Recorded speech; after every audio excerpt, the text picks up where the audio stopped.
likely to be given to the victim. So for our experiment that we did, there are a lot of bystanders around. You can see there are people walking by, there are people sitting at Starbucks around there. But no one came to help, even though it lasted for quite some time. And Amir was constantly hitting Leon. Yeah. Okay, so next I'll pass it to Leon to talk about the next concept. The next concept used here is empathy altruism. So empathy altruism occurs when people are trying to lend a helping hand out from genuine concern for the well-being of the other person. So in this scene, the witness saw the stealing incident and they instantly reacted and shouted at the thief to stop the thief, and later they chased the thief.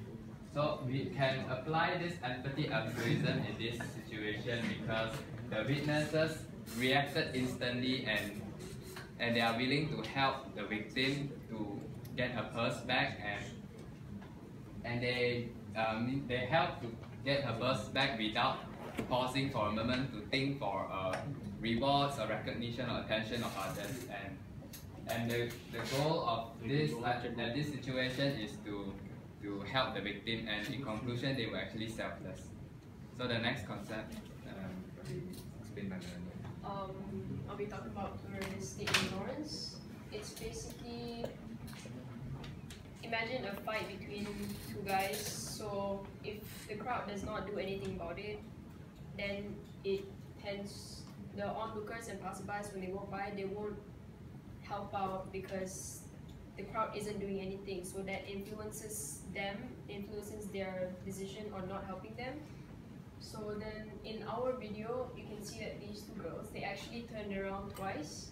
But then as for the crowds around Starbucks, they didn't do anything at all. So I think that has influenced their thoughts on not helping out when those two guys are beating up Leon.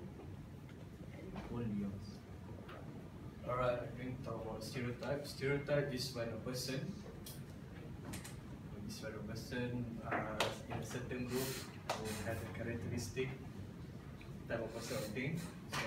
So, this guy, he refused to help because the victim itself dressed like a criminal, which he stereotyped the victim as a criminal. Pass to Amir. So for our last concept is evaluation apprehension. Now this is when someone refuses to help because they are afraid of what others might think of them. So from our last interview, this guy, he thought that we were just joking around because we were in a university, and so even though we were beating him up, he didn't want to help because he was afraid that if he went there and offered help, he might have interrupted like a harmless playtime, and then we would judge him over that.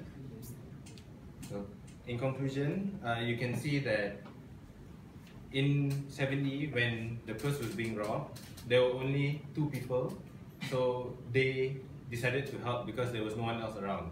But when Leon was getting beat up and there was a larger number of people, the responsibility was diffused and no one wanted to offer help because they thought someone else was going to go in later. Yeah, thank you. Have a nice day.